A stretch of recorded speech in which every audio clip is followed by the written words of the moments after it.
Good evening. Hello, everybody in the back, and the front, and the middle. I'm going to drag this out so everyone gets their seat. My name is Stephen Squibb. Welcome to e-flux. It's so lovely to see you all here in the middle of this unbelievably hot week. And we're very grateful that you came out to hear Nathan's lecture despite the heat. Nathan is a friend of mine who I met at what I like to call nerd camp, which is this thing where people with academic aspirations come together and speak forcefully to one another about ideas that may or may not matter. But we certainly hope they do. He's also a professor at Georgetown and author of the forthcoming Forms of Empire. In lieu of a longer introduction, I'm going to read a section of his essay that he published in e-flux Journal almost more than a year ago, called Drone Form, Word and Image at the End of Empire, which remains one of my favorite things that I have been lucky enough to work on since I came. So I'm going to read that. It's probably going to take around 7 minutes, which is a little bit longer than I usually like for these to go, but I think it's worth it. And then I'll turn it over to Nathan. So this is from Drone Form. My sense is that militarized drones, those machines for remote seeing and killing, known in military jargon as unmanned aerial vehicles, should be understood to signify an end of empire in two senses. First, an end as in conclusion, or terminus. Hannah Arendt argued that proliferating death is not a sign of an emerging or persisting hegemony, but its waning. Quote, rule by sheer violence, she notes, comes into play where power is being lost. This means that the assassinations proliferating in the name of the American phase of accumulation are the sign not of its strength, but its incipient weakness. Second, I mean an end in the Aristotelian sense of telos, or purpose. If empire is best understood not as a culture or as a discourse, but as the monopoly on putatively legitimate violence, the stretching of the state's power over life and death past the boundaries of its own populace, then the power of sovereign decision crystallized in globally operated remote assassination machines is the very essence of empire, its telos, or end. President Obama's now infamous kill list meetings sharpened to an obscene purity the American state's power of judgment over life and death beyond its own citizenry and constitute the distillation of imperium as such.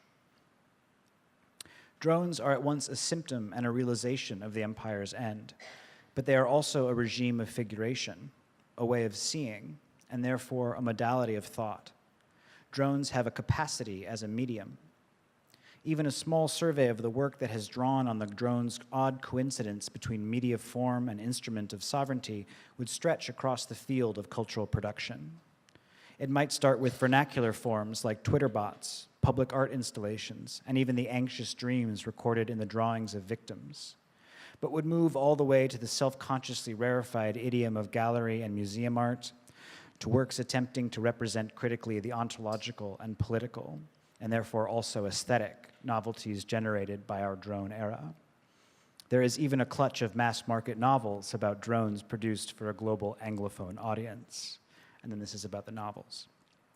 The cover of Dan Fesperman's Unmanned from 2014 announces the book as part mystery and part thriller, while Sting of the Drone, a clunky exercise by former U.S. counterterrorism czar Richard A. Clarke, is unmistakably a thriller.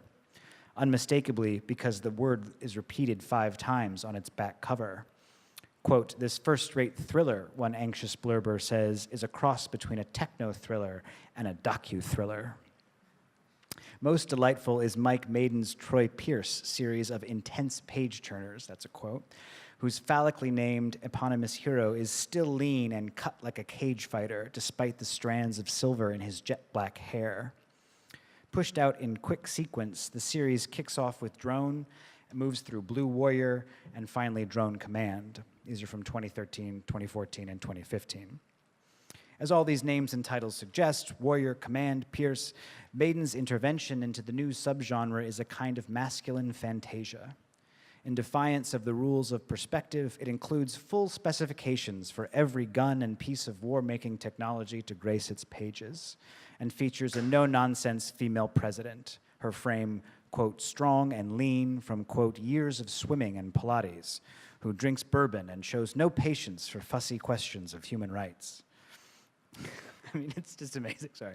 In Maiden's plot, the lean and gym-toned president leagues with the cage fighter Pierce to scrub the world of Mexican gangsters and Iranian terrorists. The fantasy president from Texas nonetheless balances her badassery with fetching maternal instincts, nearly starting a pointless war with Mexico to avenge the death of her son. Quote, she had a bigger nutsack than any man he knew in politics, Pierce reflects. The novel's adolescent gaze leaves no piece of equipment or human body unadmired, though its taste runs towards the conventional.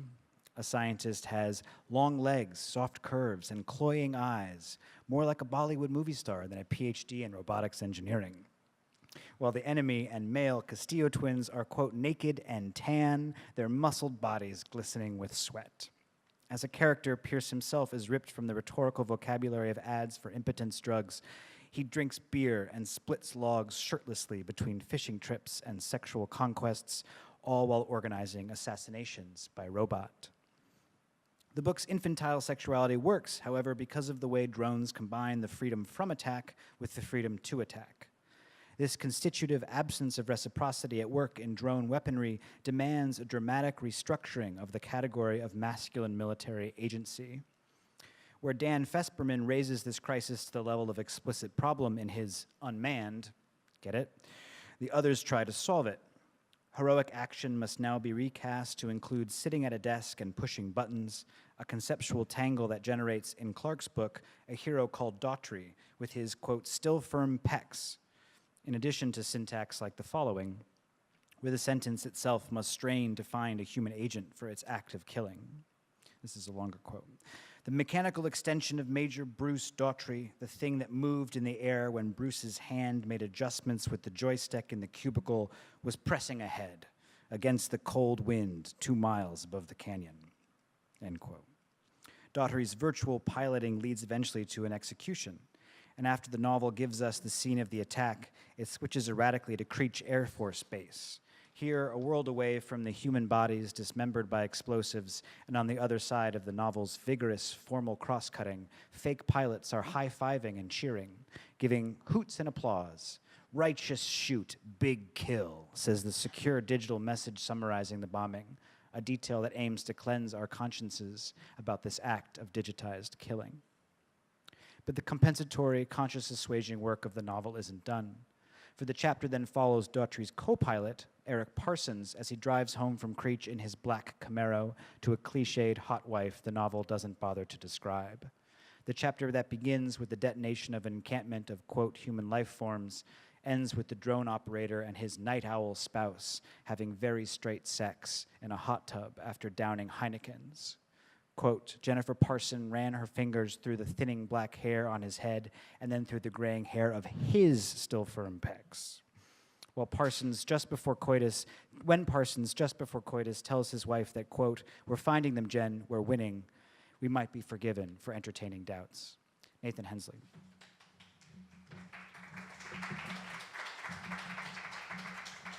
Thank you. Thanks so much for that, Stephen. It's weird to have your own prose read out like that. This is not about drones. It is a little bit about action and a little bit about poetics, I think. And I'm very grateful to have the chance to talk about it with you guys. So I'm an English professor, so I confess to feeling a little out of my element here, but I'm very grateful to Stephen and to Amal and the whole e-flux staff for having me as part of what I think is a really important lecture series. It really is an honor. I've got about 50 minutes, a little bit less of stuff, and there's some pictures, so if I'm boring, just look at that stuff. By way of setup, I want to explain some of the conceptual presuppositions that underwrite what I'm going to talk about today, the bases from which I'll be proceeding. Let me start a timer so I know. These are things that I've addressed at more length in the previous book that Stephen was generous to mention. This is just up there so you can look at it. But I'll recap them here by way of explaining the methodological groundwork that informs this talk about action and systems in our long and I still think Victorian modernity. Principle 1 is that all current forms of thought are determined by, shaped, informed, and delimited by thought forms that have come in the past. The contours of our conceptual world, including our notions of selfhood and will and possibility itself, are, like any other genre, inherited, inhabited, passed on, and reworked in their moment of performance. A corollary to this idea about the pre-existence or the persistence of past thought is that a historical investigation into the past can yield insight not only into how we think now, but it can also suggest routes by which we might think differently. In this sense, the past and its archives become repositories of other possible futures.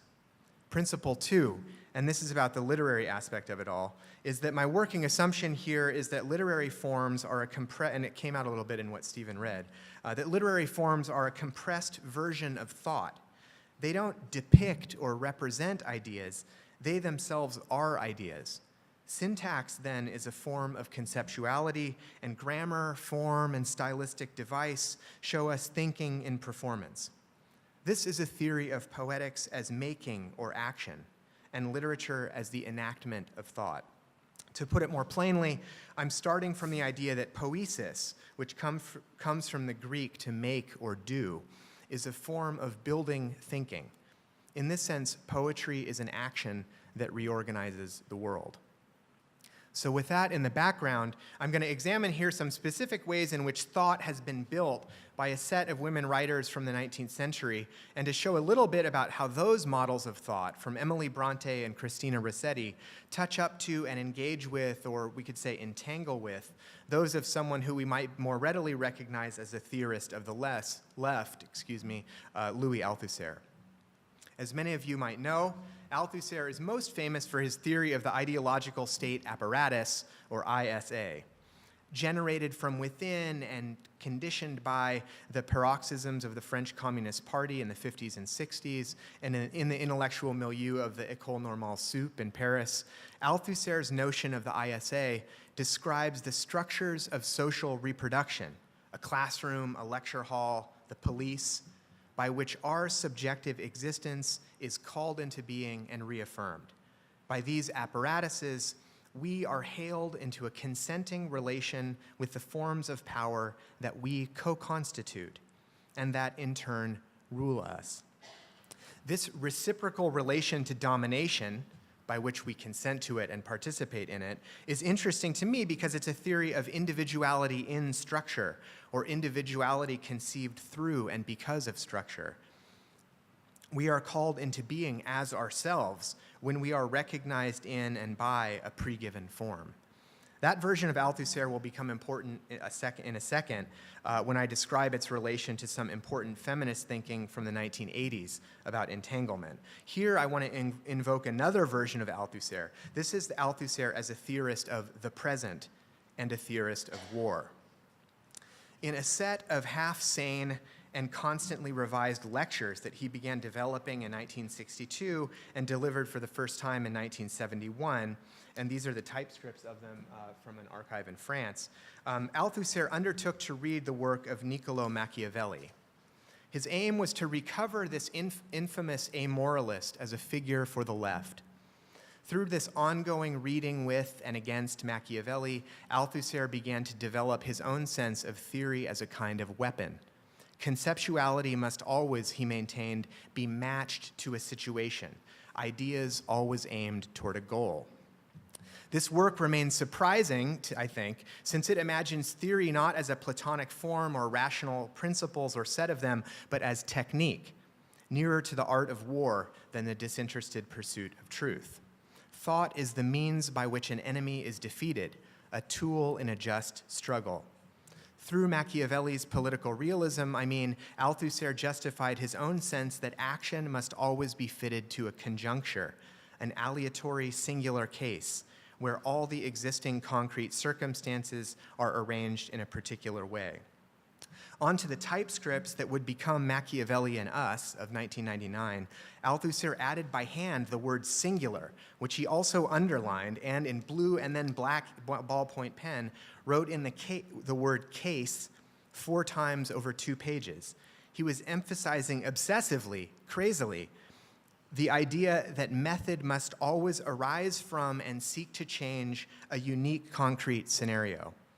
The point is that there can be no such thing as theory without first an analysis of a specific moment in time, the present, that's the case, and second, a final goal to be achieved, an end in the sense of telos or object. For Althusser, there's no point in debating ideas unless the results of that debate, our theory, are to intervene concretely into a particular material scenario, and that's now. The challenge then is twofold. First, to generate an analysis of the present, and second, to imagine what forms of ideation might effectively run counter to it. What is our case, and what is our object? My presumption here is that our present is characterized not least by the fact that the capacity for consequential individual action feels diminished. In ecological terms, we could say that our sense of consequential possibility, our ability to act, has been diffused into ethers of climatological systems and crises far larger, it seems, than any individual one of us. You could think of glaciers shearing off in the Antarctic. In a political sense, our capacity feels tangled in webs of attenuation, restriction, predictive modeling, and foreclosure by ever more powerful state and corporate apparatuses. In this moment, connecting the dots between myself and the systems that determine and shape my possibilities is an almost unworkable problem of scale. And the question of agency that bothered Aristotle arises for us again. Women writers of the 19th century, this is a shift, women writers of the 19th century were no strangers to entangled possibility, of course, and my sense is that new attention to the very sharpest of these might help rescue the category of action from, on the one hand, liberal humanist cliches of heroism, super-empowered individualism, and on the other, from their fatalistic opposite, the melancholic determinism now fashionable among critics of the Anthropocene. This is the sort of fuck it, we're all gonna die school. So I'm trying to sort of think past this antinomy of these two possibilities. The problems guiding all this, then, are to do with human agency and the apparently determining force of systems, whether climatological or socio-political, and the question is whether new forms of entangled collaborative action might be wrestled from the past, and if so, how these resurrected forms of being might be arrayed, as in a war, against the extractive political liberalism collapsed into ruins around us now. This next section is called Memoranda That We Did Exist. I'll just leave that up there for now. So we probably, this is the first of 2 sections. This first one's sort of about Emily Brontë. So we probably didn't need the network sociology of Bruno Latour or the assemblage theory of Jane Bennett to know that the Anthropocene, our present, offers itself to us most pressingly as a problem of agency. On the one hand, our new geological epoch aggrandizes human capacity by placing human action at the center of geological processes, inscribing the presence of one species, us, in the rock like a Derridian signature. Not just saying we were here, but also we are gone. We've rewritten geological time. On the other hand, this moment seems to radically attenuate the authoring power of human agents, since no single act now seems capable of altering the course of our system-wide networked disaster. If I throw my straw into the trash can, am I creating the Pacific garbage patch or not? Did I do it? These images come from Chris Jordan's Midway series of images made on that island starting from 2000 and going into the present. And they simply work as a kind of genre exercise, photographs of dead seabirds with plastics in them, as you can tell. And this is their different differential rates of decomposition of those forms. I'm focusing on environmental issues as I explain this problem, but our current political disaster also magnifies this sense of the present as a moment of diminished capacity at an individual level. Recent liberal institutionalist projects seeking to mobilize action within the collapsed legislative system now, I'm thinking of Swing Left or Indivisible, these have developed precisely, I think, from an anxiety about that old Leninist question, what is to be done? And therefore speak, most of all, I think, to the sense of paradoxical diminishment I'm trying to parse out here.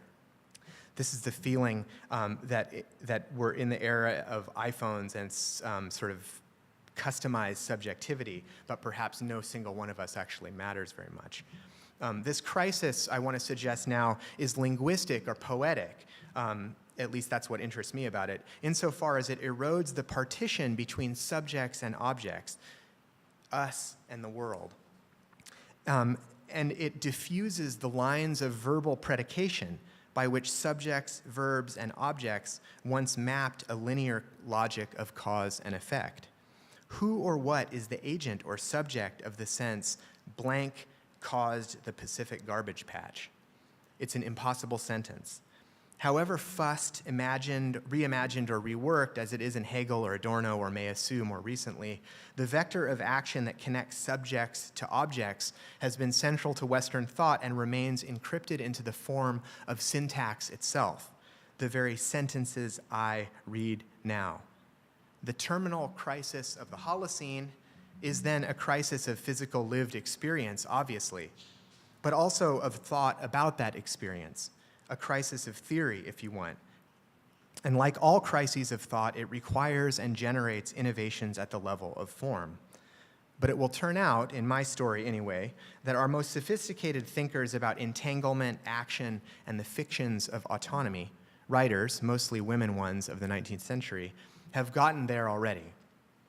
To turn toward these predecessors now, then, would be to reanimate those earlier ideas, make this archive speak again through us in what we might go ahead and call a moment of danger. My sense in the book that I'm trying to put together, which you guys are generously listening to now, is that literary forms perfected during what we could call the century of coal, the multi-plot novel I'm thinking about, and the lyric poem, and strange fantasy tales written collaboratively in tiny stitched volumes and microscopic fragments by the Brontë children together. And here are some of them. I was up in New York looking at these this week. All of these forms and others translated theories of interconnection into literary shape. Victorian network thinking viewed the world not individually but ecologically, not as a collection of isolated units, but as unknowably complex chains of cause and effect, what George Eliot figured in Middlemarch as, quote, particular webs, where, quote, there is no creature whose inward being is so strong that it is not greatly determined by what lies outside it. For the thinkers of entangled action I examine, the isolated social atoms that Friedrich Engels saw in an immiserated Manchester were not isolated at all, but like actual atoms, linked into vast collaborative agencies that joined human and non-human actors into systems beyond the control of any single participant. So seen under the death drive of a modernity whose self-demolishing tendencies became more difficult to ignore as industrialization advanced, the sort of suicidal aspect of 19th century life. All of this means, for me anyway, that the 19th century is best seen as a prehistory of our anthropogenic present. In geophysical terms, yes, but theoretical ones too. So most of the rest of what I'll say today is from a chapter I'm developing that works to show how some of the tiniest and most formalized exercises in lyric we have by Christina Rossetti and Emily Brontë. And I'm talking about literally tiny. Emily Bronte's are written on scraps of paper the size of a fortune cookie fortune. These are little tiny models for thinking about how agency might work or be rescued from in an animated world where action is sort of everywhere, but paradoxically feels unavailable to any single one of us. In a, quote, storm-heated and electrical atmosphere where, quote, we seem at times to breathe lightning. That's how Charlotte Brontë described her sister's novel, Wuthering Heights. And for fun, I thought I would set things up or start with that book, because maybe some of you have read it. And one of the best scenes of 19th century fiction, I put it in the top 10. We can debate it later. I'm talking about Heathcliff's death, of course, in Wuthering Heights, which, like the rest of the book, was written by Emily Brontë, or Ellis Bell, her pseudonym, or rather by the rest of her entire family, since it was imagined in the hothouse mutual world of the Brontë parsonage, where the sisters would pace around after dinner, reading passages for feedback and creating their linked worlds collaboratively. So if you've read Wuthering Heights recently, and you should if you haven't, you'll remember that we see Heathcliff's uncanny death through Nellie's eyes. She's the housekeeper, as she, quote, peeps into the room after jimmying the lock and finds what seems like a dead body. "Mr. Heathcliff was there," she says, laid on his back. "His eyes met mine, so keen and fierce I started. And then he seemed to smile. I could not think him dead, but his face and throat were washed with rain. The bedclothes dripped, and he was perfectly still. The lattice, flapping to and fro, had grazed one hand that rested on the sill. No blood trickled from the broken skin, and when I put my finger to it, I could doubt no more. He was dead and stark. I hasped the window, I combed his long black hair from his forehead. I tried to close his eyes, to extinguish, if possible, that frightful, lifelike gaze of exultation before anyone else beheld it. They would not shut. They seemed to sneer at my attempts, and his parted lips and sharp white teeth sneered too."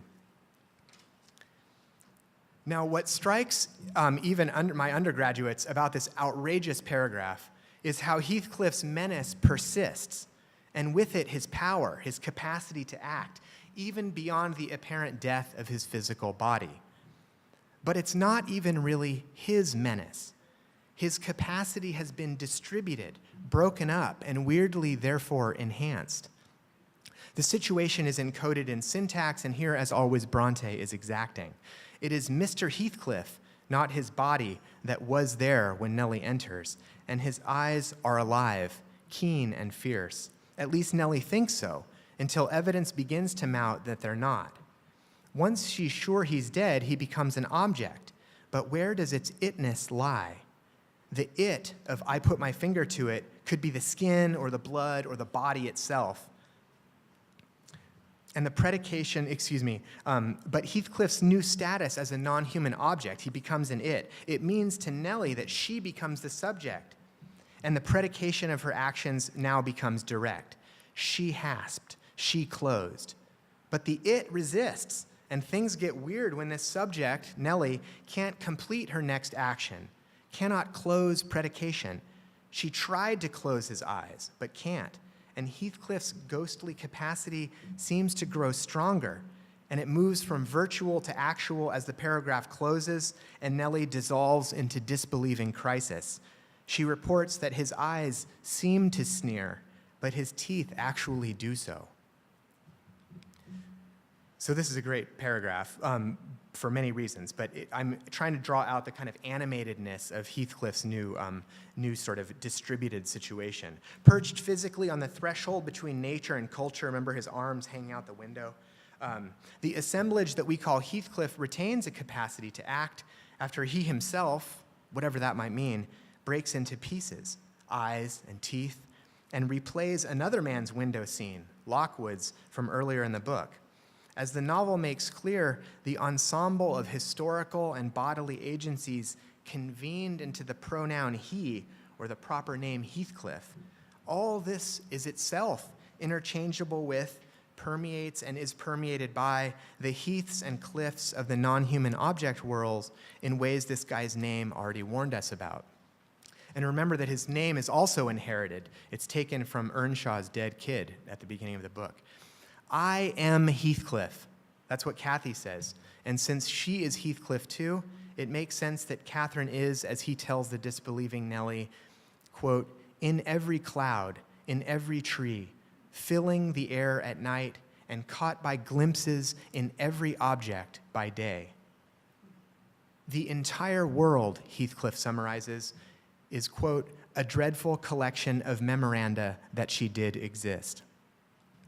About these famous lines, it's worth saying that the interpenetrated or dispersed subjectivity that Bronte's modeling for us defies, or at least internally reworks, the humanist conventions of novel form, at least as that's been understood by a tradition of bourgeois thinking extending from Ian Watt. So that tradition of thinking about what the novel is has stipulated that novels are things where there are characters that have a setting, and that the reason the pathetic fallacy, this sort of famous literary device, is a fallacy is that ascribing intention or emotion to the external object world, if you say the clouds are angry, this is an error of reason, a scandal of distinction. As the great moralist John Ruskin instructed us all in 1856 in the essay about the pathetic fallacy is a mistake because it improperly delimits subjects from objects. It's a matter, Ruskin says, quote, of false appearances. I say false, as being entirely unconnected with any real power or character in the object, and only imputed to the object by us. But what is our chemical-infused present, if not an enormous performance art piece about the pathetic fallacy? As our own actions, our oblique and mediated intentions are reflected back to us in things like weather patterns, ocean acidification, or ambiguous blossomings 3 weeks early, freak snowstorms 3 weeks late that knock the flowers off the trees days later. That was from DC. The world, in this sense, has become an elaborate memorandum of ourselves. Ruskin blasts Samuel Taylor Coleridge for writing that a leaf that's about to fall is, quote, dancing. This is Ruskin, he fancies there is life in it and a will, which there are not. But what Brontë enacts, and what I'm trying to get out of her here, is how against Ruskin, leaves and blossoms and entire weather systems might have life in them, might indeed have will, ours, in ways that produce a version of what Bruno Latour intends when he refers to the Anthropocene's, quote, utter confusion between objects and subjects. Brontë does this better than Latour for 2 reasons. First, because she's a genius, maybe 3 reasons. That's the first one. The second one is because she uses irony and kind of traps us with it. She describes the counter-modern logic, the scandalous logic of Catherine and Heathcliff through the eyes of 2 self-interested bourgeois subjects, Nellie and Lockwood, who are sort of dumb and see it only as a delusion, a dreadful superstition. But the novel critiques these jackasses, their self-help avatars, and puts its lot instead with the ghostly heroes and the, quote, peasants who share their animistic sense that the world is alive with us. Third, I guess, Brontë invests this sense of interconnection with apocalyptic stakes. Lockwood prances around at the end of the book sort of imbecilically happy, but the peasants and we know that the world has been freighted, haunted, and inspired with loss. Ghosts do walk the earth endlessly. My point is that if criticism has tended to see this kind of thing as representative of Bronte's interest in something called nature, my sense is that it represents the opposite, the end of nature, or the radical unavailability of that category. In cataloging this interpenetration of us and world, Wuthering Heights charts the collapse of the categories of Western thought and generates a theory of distributed action poised against apocalypse. So it's significant, winding up this long thing about Brontë. Have you guys read this book? You really should. If you haven't, this is all very boring, but you really should. If there's no other lesson from all this, please read Wuthering Heights. It's significant, I think, that the engine and the agent of this generative collapse of Western thinking is Heathcliff, that black thing salvaged from Liverpool, quote, starving, houseless, and almost dumb, who seeks the ruin of the bourgeois present so the, quote, servant can, as Nellie puts it, become the master. A figure of catastrophic assemblage, caught in structures beyond himself, but sort of able somehow to act even beyond the grave, Heathcliff is inspired with fidelity to a vision of justice he cannot abandon, even when his body expires trying to achieve it. So the next section, the second one, is going to shift now to talk about Christina Rossetti. It's called You Companioned, I Am Not Alone. So as I shift now to the last half of this talk about Christina Rossetti, I want to make more explicit the strange historicism I'm trying to work out here, not unlike the one we just saw in Wuthering Heights. This is a thing where there's a kind of ghostly past, and the past is a mode of thinking with and through the present. It's alive in the present. If you buy this, then the history of, and I do, then the history of modern criticism, its archive of thought, becomes its own kind of inheritance that, like all pasts, impinges on us and shapes us, makes our every utterance possible, even this one. And there are things in it strategically to be reactivated. To make that idea clear, I'll overlay now, just to, as I move into the end here, two separate moments, the 1880s and the 1980s, and I'm going to hold these slices of time apart like panes of glass, but also, in a weird way, insist on their relationship to one another, their kinship in thinking a problem of action that bears down on us only more pressingly, as the CO2 level in this room sits at 409.3 parts per million. I looked at it today, which is a little less than double what Rossetti would have breathed before she died in 1894, her lungs full of blood and eyes bulging from Graves' disease. We inhale the residue of our actions and the actions of our ancestors. So as I shift from the novel to poetry, I want to focus more tightly on the problem raised earlier by Heathcliff's sort of shiny teeth, the problem of how action, or something like it, might be preserved even when the sovereign subjects of political liberalism diffuse into nothingness. Analyzing this requires watching how poetry, and specifically I'll say the sonnet form, thinks agency within structure, and seeing how poems can sort of rewire the logic of predication to show how individual actions or speech acts unfold only ever within constraints from the past and from elsewhere, and elaborately not of their author's own devising. So in The Human Condition, Hannah Arendt develops the idea that she steals from Aristotle, that action is fundamentally tied to the capacity to speak. Quote, speechless action, she says, would no longer be an action because there would no longer be an actor, and the actor, the doer of deeds, is possible only if he is at the same time the speaker of words. But what if you speak somebody else's words? Or what if the words you speak are shaped and perhaps even determined by a form that precedes them, a seemingly inert structure that's outside of any one person, that is both beyond and prior to your own words, and at the same time is made by them? This is a question about the ontology of poetic form, if you want, and in my case, the Petrarchan sonnet. But I want to get there in a weird way by talking about criticism in my own field, Victorian studies, and in particular a strain of really fire-spitting feminist thinking about freedom and enclosure from the 1980s that I think deserves reanimation now. Because what is ideology critique if not an elaborate way of thinking how all speech unfolds within constraint? So here's one pane of glass, the 1980s.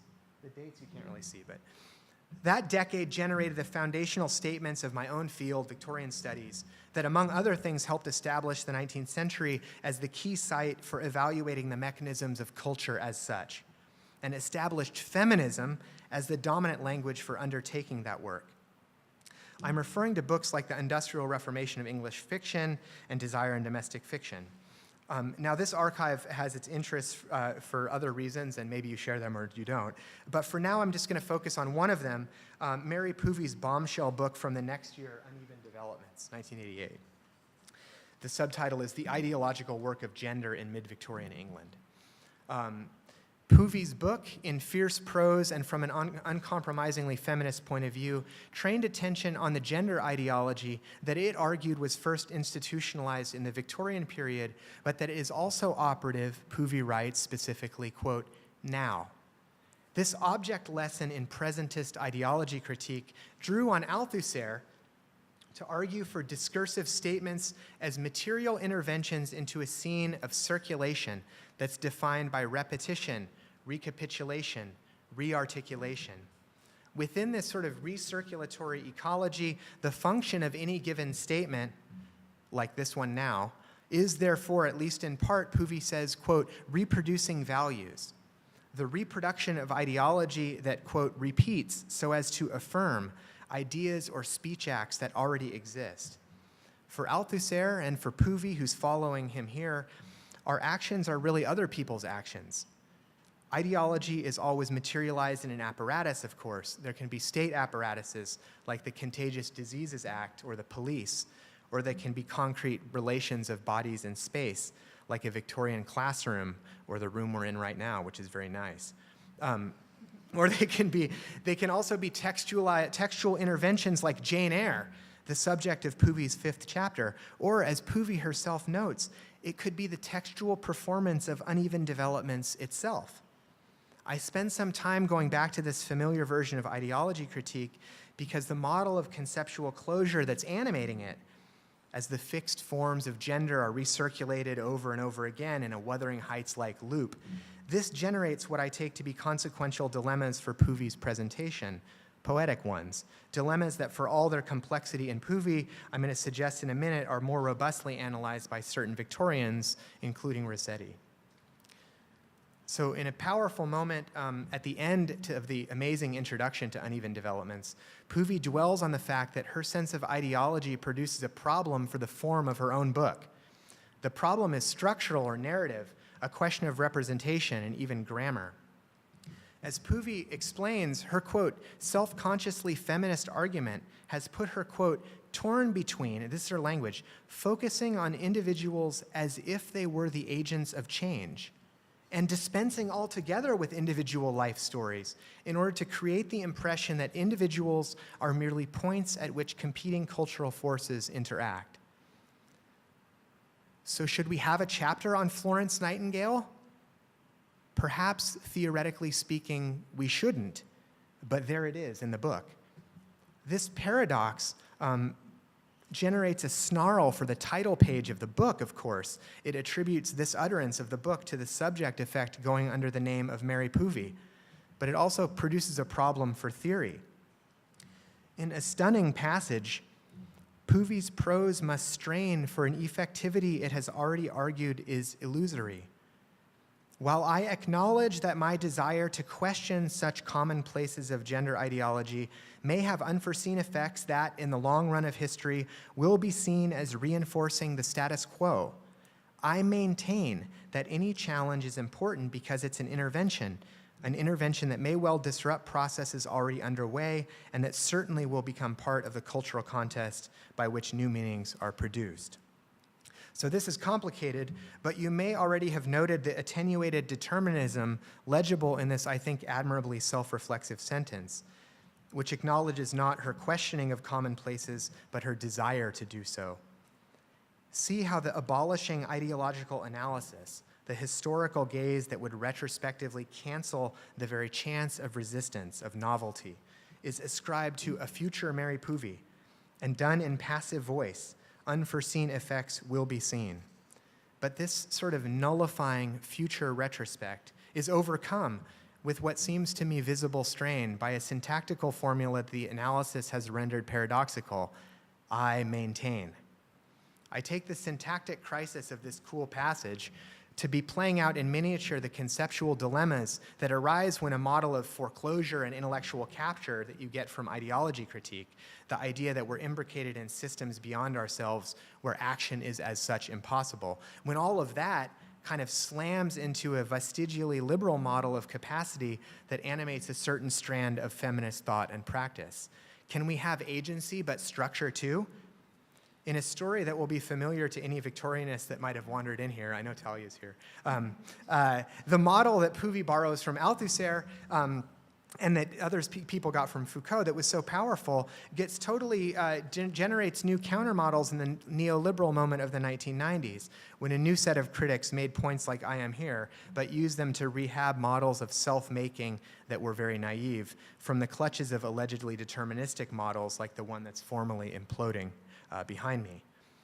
So my point in all this is that the familiar scenes of containment and escape being played out here, of restriction and innovation, enclosure and release, are finally grammatical and syntactical, and therefore they're poetic and literary. The idea then is not to critique these moments as logically failed or conceptually flawed. Rather, it's to see these tormented efforts to cling to action as documenting how our propositional language, centered as it is on subjects and objects and caught in vectors of predication, might prove an inadequate machine for imagining the very dialectical scenario Puvi has in mind here. If that's true, then these generative failures of representation, there's lots more, should be read as evoking or performing a double logic of agency, a situation that forces to a poetic collapse the false alternative between agency and determinism that so bothered my colleagues in the 1990s. The liberals in that debate really wanted to recover agency, but as Arendt confirms, and here she sounds a lot like Middlemarch, all action can only take place within what she calls, quote, the web of human relationships. So rather than reinstating liberalism's own vocabulary for opposing freedom and constraint, I'm trying to see the syntactic crises of this strand of feminism as a sign of how propositional language itself, our common tongue, might prove mismatched for the task of thinking action now. So rather than argue about whether literature is or isn't ideology, what I'm trying to do in the last few minutes here is to imagine how specific literary works and forms like the sonnet set into motion their own theory of entangled action. They're scale models or laboratories for thinking about the questions of mutualized action that Brontë, Althusser, and Foucault, and in their footsteps, 1980s feminism, debated in this propositional language of method.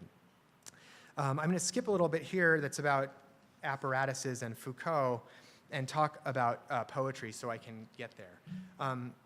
An apparatus in Althusser is called an efficient machine, composing forces. And this figure of an efficient machine generated by composed forces, it names ideology or discourse, but it also sounds a lot like a poem. It was William Carlos Williams, deep into the 20th century, who said that a poem is a machine made out of words. But earlier than that, Coventry Patmore, in an essay on English metrical law, and George Saintsbury in A History of English Prosody, these old books about prosody, they all thought of poetic form as its own kind of shaping apparatus or machine. Poetic form was understood as participating in the regulative logic by which, as Kant says in the Critique of Judgment, an otherwise shapeless art would find its, quote, constraint. And I'm going to skip ahead a little bit to show you what Jopi Prinz, Victorian critic, how she describes Victorian meter as working this sort of regulation on individual voice. What she says, what Prinz recovers is the fact that meter was a formal grid or pattern of spacing created by the alternation of quantifiable units.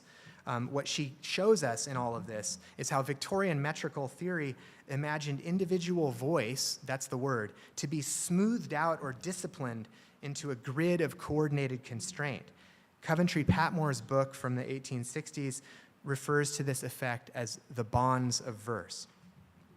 So Prinz is mostly interested, as I've been before, in Swinburne's sort of flogging poems about being beaten up, which are quite interesting, and translate into dramatic sexual scenarios the dynamic of constraint and liberty that is constitutive of all poetry. This itself underlines the affinity between formalism and masochism, where to submit to rule is the highest form of freedom or pleasure.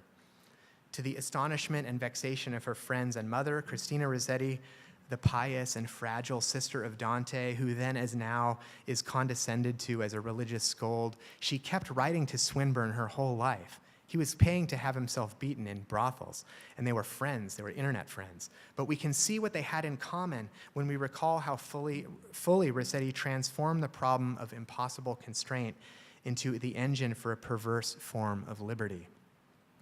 The sonnet is the most restricted of restricted forms and is therefore a good place to look for the unwilled limits placed on individual action. For Saintsbury, it's the most lawful of forms, and as the editors of the Cambridge Companion to the sonnet say, as though they're talking about Foucault, it's the form that best shows, quote, how a formal pattern shapes and suggests desires. It's this form that Gerard Manley Hopkins turns to when he, too, masochistically tries to rework this very old form by condensing its ratios and pretending that it's algebra. I'm not going to talk about it now, but it's relevant here that Rossetti's, but they were really good friends. This is the book that Hopkins gave to his sister the day that he took Jesuit orders. It was Rossetti's poetry. It's relevant here that Rossetti's verse, which is so marked by its fervent deferral to pre-existing authority, has for decades generated a kind of scandal for liberal feminism dedicated to post-Enlightenment principles of self-actualization and autonomy, what my students call finding their voice. The self-abnegating, anti-secular Rossetti, famous for her sort of crystalline and depersonalized sonnets like After Death, she deploys the sonnet form in all kinds of contexts, but usually religious ones. Her enormous book of devotional poetry called Verses begins with a section called Out of the Deep I Have Called Unto Thee, O Lord. And while the rest of this enormous book includes all kinds of stanza forms and metrical structures, this beginning part has 17 sonnets and nothing else. It would seem that the sonnet is the tool by which she thinks fidelity and its related term structure. Later life, I'm getting to the end here. Later life, the hyper-religious double sonnet of sonnets would heighten this problem of form and content to zealous excess. It is a book of 28 linked sonnets divided into two 14-poem arcs, so a sonnet of sonnets. It works fractally to radicalize this dynamic of closure and elaboration that's constitutive of all speech acts, I'm suggesting. It starts with a total and masochistic fidelity.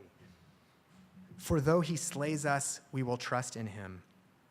The sequence then whisks us on a journey of renunciation, constrained hope, and, quote, promise unfulfilled, only to alight at last on death, which at least holds out the chance of some future escape. What Rossetti models is how pure liberation, naive action, is unthinkable within the structures of what she calls this life. Real life, she means, but also this life, the poem that we're reading about it.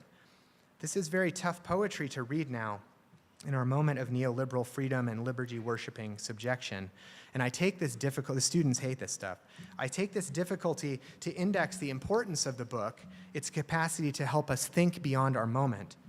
But Rossetti's subtlest engagement with this problem comes from Mona Imnaminata, a sonnet of sonnets. This is another 14-poem set of 14-line poems, another fractal form, and it's announced as the recovery of a lost female voice, an exercise in imagining what love poems would be like, quote, had such a lady as Petrarch's Laura spoken for herself. But the sonnets describe not subjectivity achieved or desire consummated, someone finding her voice, but a thwarted relationship in which individual want can never be satisfied. It's a terrible love story. It raises the problems I've been tracing to a kind of crisis point, and the reader here is kind of given us the grid that this is all happening in. Poem 12 in the sequence tells of a total renunciation, tough to read right now, in which the speaker defers her whole being to the male lover who rejects her for someone else. Here is the sestet. I'm going to just read the end of it. But since the heart is yours that was mine own, your pleasure is my pleasure, right my right. Your honorable freedom makes me free, and you companioned, I am not alone.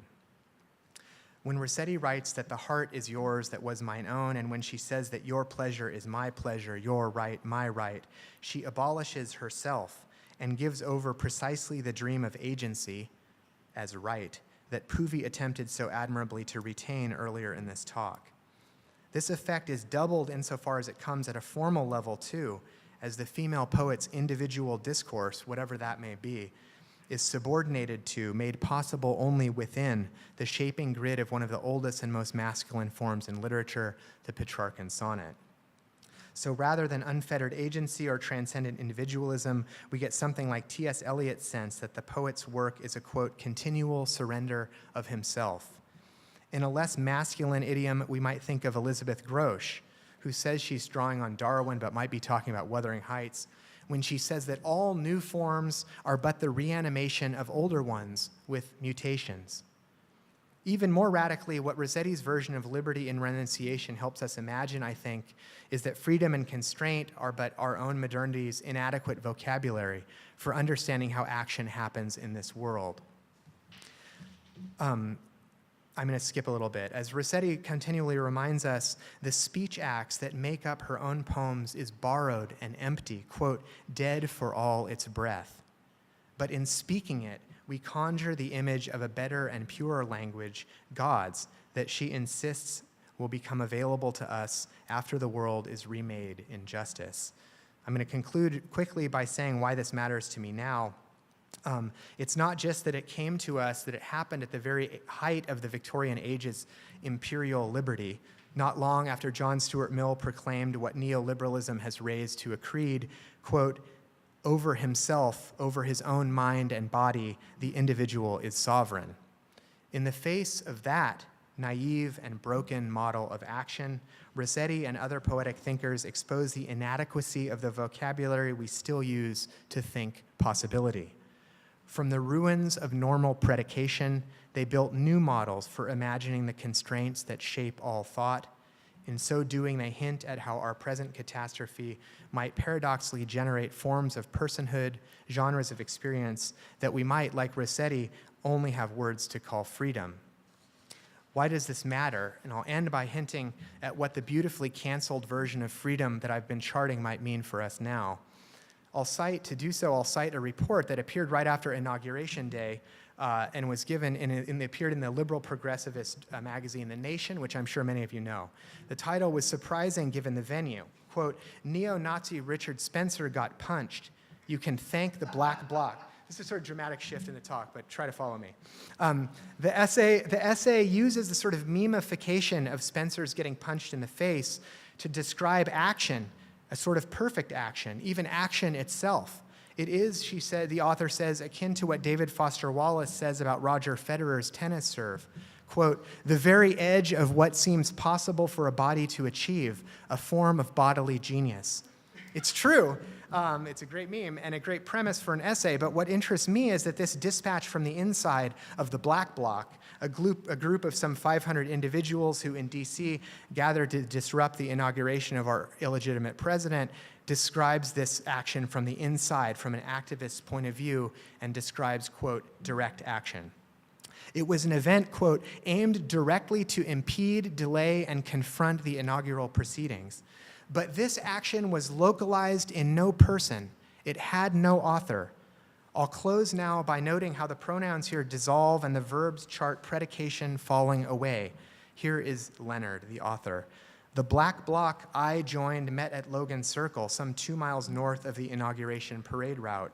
We peered through bandanas to find friends. We gathered in block formation behind wood-enforced banners, filled the street, and began to march. The block takes care to stay together, move together, and blend together. Within minutes, bottle rockets were shooting skywards and bricks were flying through bank windows. You don't know who does what in a block. You don't look to find out. If bodies run out of formation to take a rock to a Starbucks window, they melt back into the block in as many seconds. Bodies reconciled, kinetic beauty. If that sounds to you like a precondition for mob violence, you're right. But this is only a problem if you think there are no righteous mobs, or that windows feel pain, or that counter-violence, like punching Richard Spencer, is never valid. We start in the paragraph like with Puvi with an I, but that soon arises a collectivized notion of action that occludes individual agency, and because of that, unfolds only in the passive voice. Bottle rockets were shooting, bricks were flying. But in the midst of this lapsed individual capacity is a newer, larger capacity, something arguably more beautiful than Roger Federer's individual serve. Spencer was punched, but this paragraph suggests by nobody, or everyone, or at least a collective of what might be all of us. To embrace entangled action aimed toward a good today, to intervene into our material conjuncture, we might do worse than to join such a collective, consent to our anonymity in such a group. And here we could only hope to match up to Rossetti, that model of apocalyptic fidelity, or to Emily Brontë herself, who published under a borrowed name, created with a nameless collective, and yet stunned those around her with what her teacher called her, quote, stubborn tenacity of will. Like her best character, Heathcliff, she was, this teacher said, quote, obtuse to all reasoning where her own sense of right was concerned. Thanks a lot.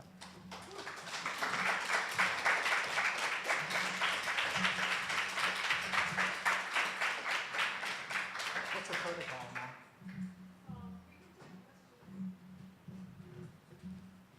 if anybody has any questions, or we can have wine. Thank you guys for your patience.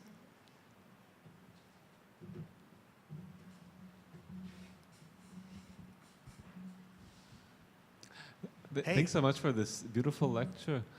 Do you think that there is something in the, I mean, this last passage was really hypnotic, and do you think that there is some kind of an aspiration for a black bloc to kind of de-individualize and become like meteorological and become something like a weather pattern, completely autonomous and without responsibility or without oversight? Hey, that's a great question.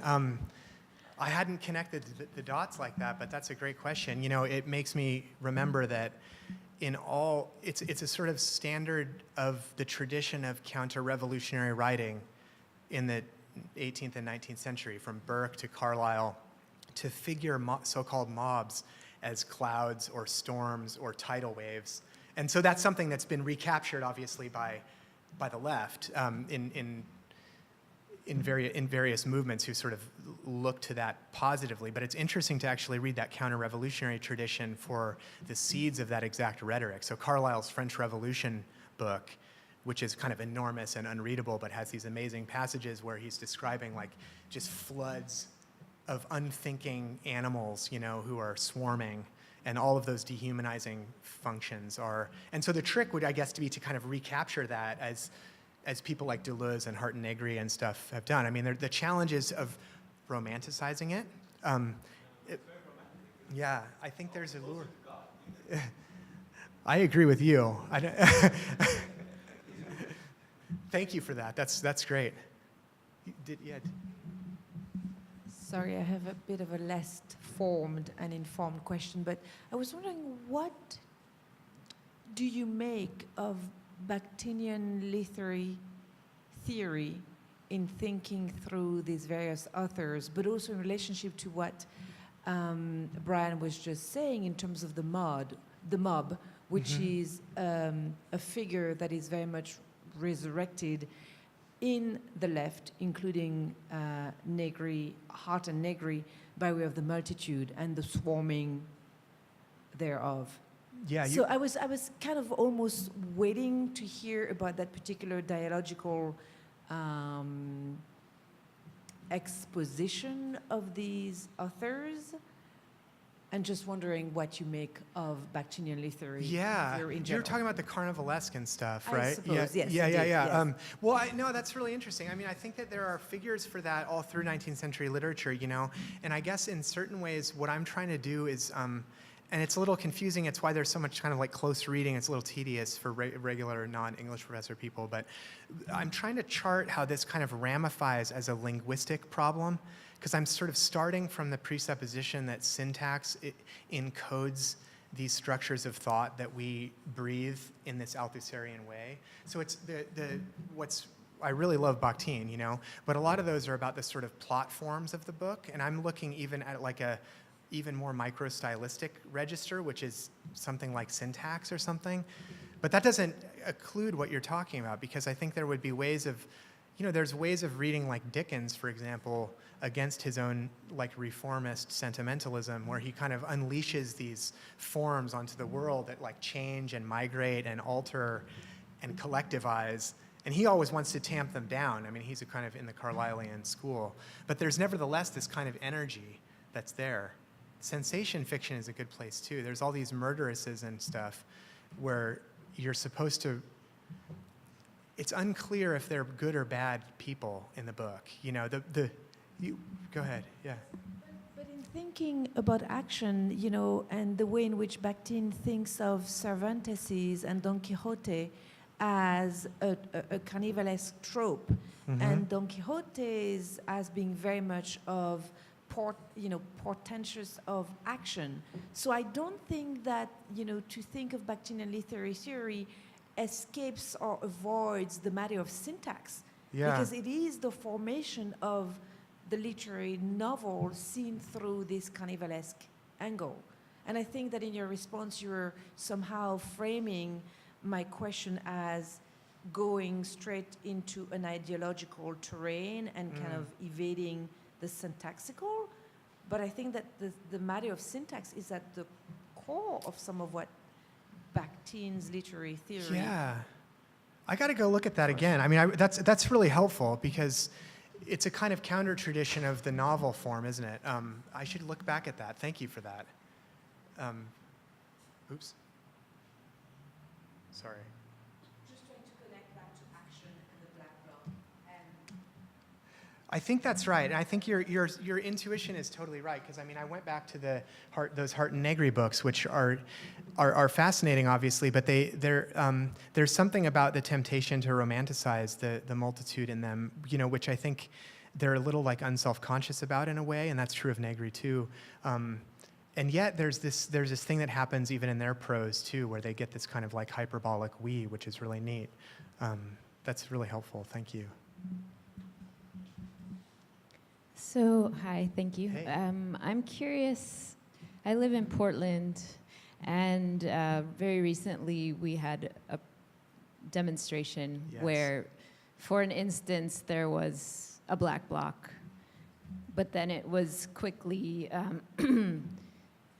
sort of depowered, I would say, by the police, then unmasking and photographing people. So, and in that case, you know, a lot of times the police are the ones that don't have their name tags showing. And I wonder if we think about, or if as you're proposing sort of this idea of moving from the individual to the anonymous is sort of a potential hopeful future. Like, what does it look like in an age when everything is sort of categorized and documented? And yeah, what is that possibility?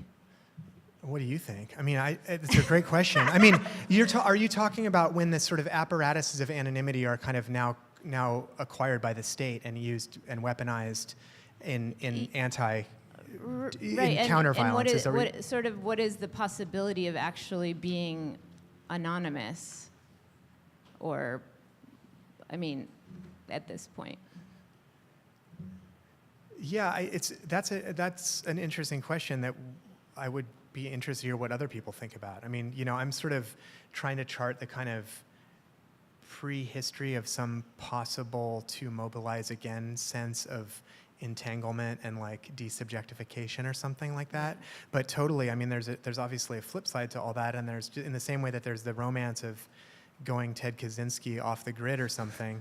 I mean, you know, there's a form of an anonymity that's like the fantasy of the Dark Mountain Collective, for example, is one of these sort of dark ecological groups that kind of imagines just like withdrawing from modernity in that way. And it's like, you know, is that a viable stance, or is that a kind of like privileged sense of apocalypticism? My sense is that there's a smidge of that latter thing in it. It's sort of masculine ideology to me. You know, so I'm interested in the kind of mutuality. And that's why I'm sort of going back to these sort of feminist thinkers about this. And it's difficult to read some of that stuff truthfully now, because it is so much invested in thinking through renunciation as a kind of mode, affective mode, you know. It's tricky. Thank you. Was there someone in the back had their hand up? Yeah, that's cool.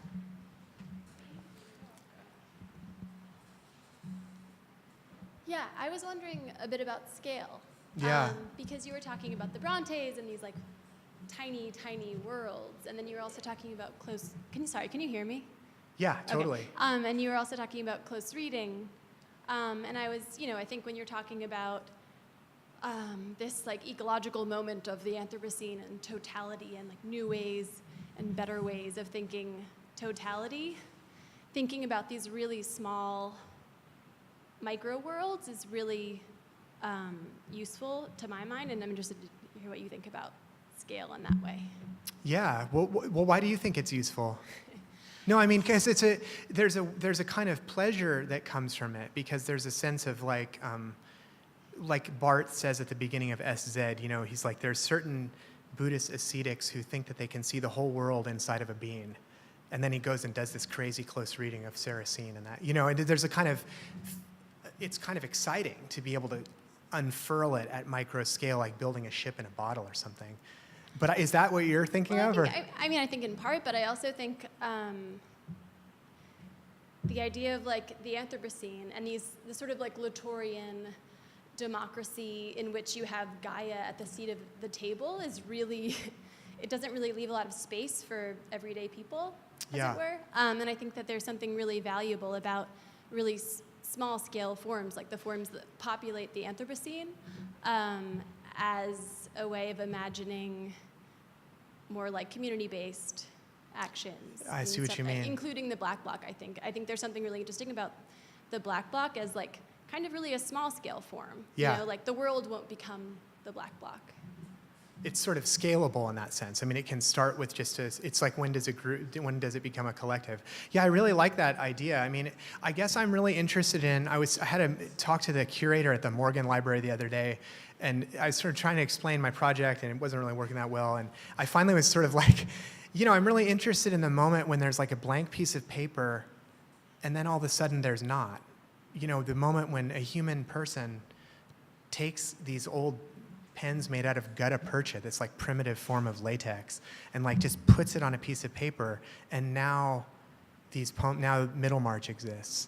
And so there's that moment where like there's a kind of unwillingness on my part to renounce the possibility or the kind of idea that at some moment there is action in the world and they do matter, you know. I think a lot about in Tess of the D'Urbervilles. She's like, have you guys ever read that book? She's like in this doomed feudal environment, and she's basically toast, and the whole world is against her, and she has this doomed baby, and she names the baby Sorrow, and it's like the whole thing is just as bleak as it could possibly be, but she insists on like doing a baptismal rite for the baby, but there's no priest, but she insists on doing it herself, and so it's like the performance of a kind of empty ritual that we the readers, dramatic irony, like we the readers know that it doesn't matter in the scheme of the novel, but she does it anyway. And Hardy is obsessed with this vision of fidelity, like that you do it, you just do it. And like there's something in the kind of fidelity and commitment to that care that seems related to all this, you know, that you kind of like, yeah, these individual acts are important, you know. I kind of want to hold on to that somehow.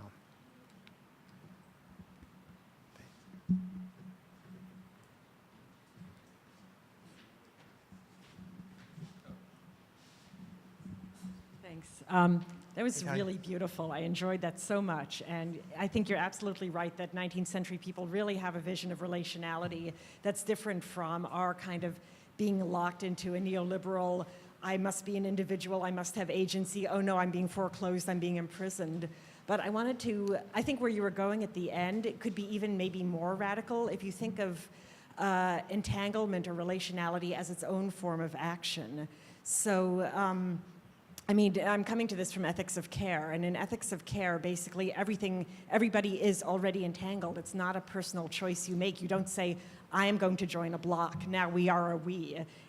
You're already doing it. Yeah. So your talk is possible because of all sorts of intermeshed acts of care, of setting up the room and the mic and everything else, and all of us being here, and you speaking to us. And so actions have happened because we are entangled and not because of agency at all. And agency is just like a 300-year-old liberal nightmare from which we're trying to awake, basically. Yeah. That's my contribution. Well, so what word would you use to talk about getting the mic handed to you just then? Care. Care would be the word that is opposite of agency in that way. Care is the basis because it's a kind agency, of really. Intervention into a web or something is less about you see what I'm saying, right? Yeah, care is what makes agency possible. I mean, it depends what care theorist you're using, but I like Nell Nodding's idea of it, which is basically like every exchange is care. So if you're going down the street and somebody sort of nods to you, you nod back, and if you say, how are you, and the person doesn't answer, they've refused your care.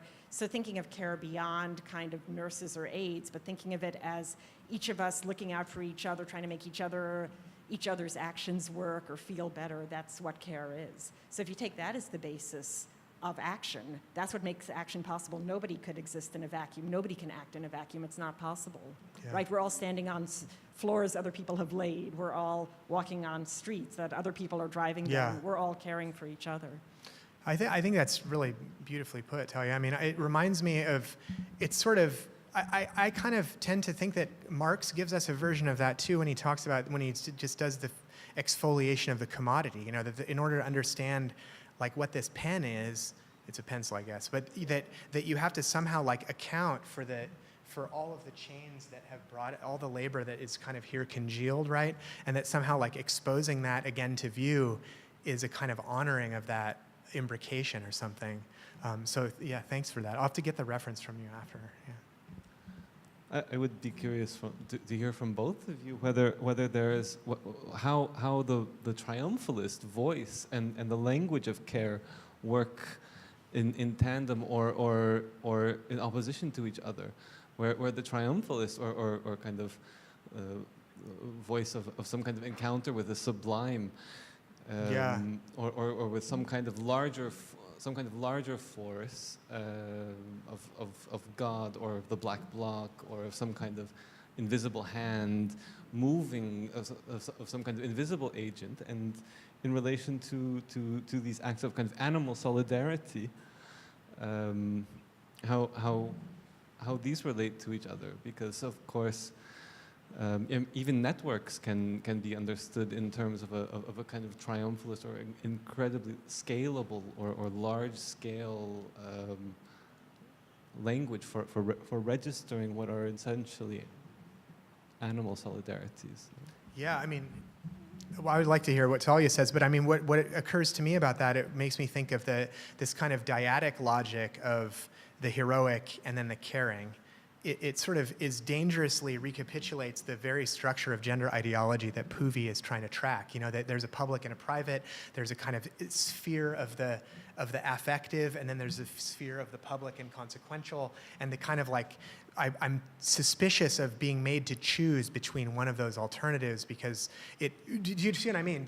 That it reinforces that false binarism of that's kind of so deeply gendered, you know what I mean? It's kind of, it just resonates off the language. And so, yeah, I think that the trick would be to recover some logic of care that wouldn't be caught in that domestic ideology trap, right? But Talia knows way more about it than I do, but I mean, that's my own quick thought about it. That's a great thought. I think that was perfectly said. Nodding, so I was citing before, talks about care as a form of ecstasy, when you're giving your all to somebody, when you're really, like she calls it motivational displacement, when you've put your own needs aside to enter into the needs of another person. She says that is ecstasy. So maybe that's a different form of heroism. And I'm going back to the excerpt that was read in the introduction, right? That form of heroism, which exactly, it's a very gendered form of heroism, right? The muscular man who's going to sort of save, or in some cases, woman who's going to save everybody by military action. This is a different form of pleasure or sublimity or heroism or something like that. It's the pleasure of immersing yourself in mutual care. But it is also gendered in that women have traditionally been the ones who are supposed to give care and supposed to selflessly sacrifice themselves for other people. So there's also a trap in that direction. But no, I think that was a great answer.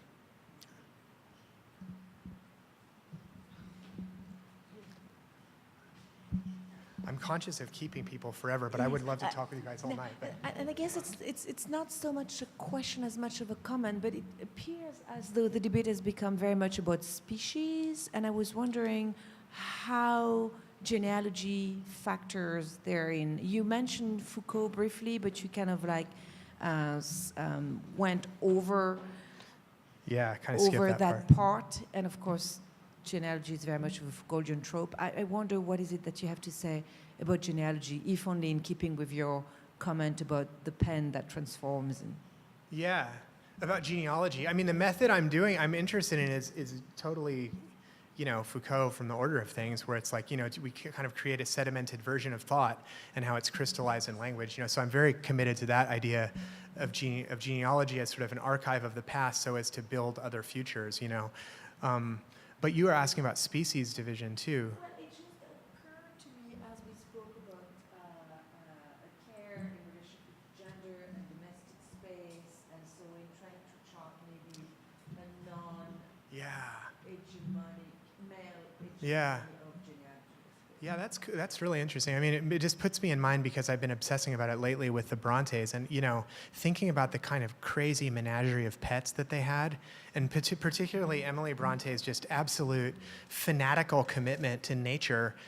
Everyone always said she likes the dogs more than the people that come visit. That there's like a investment in the world, the non-human world, that she took to a kind of, to the point where it was like awkward in conversation, but they had like a hawk, and they had all these animals all around all the time. And so this kind of, this sort of ability to see ensembles of being that are not they don't have that, what Foucault calls the biological caesura in the population, that you are kind of looking beyond that thing to other forms of being. And just Emily Brontë is just like feeling it, and it's so beautiful. So, Okay, thank yeah. you so much. Thank you guys all. We'll talk later. Yeah, thank you guys for being here.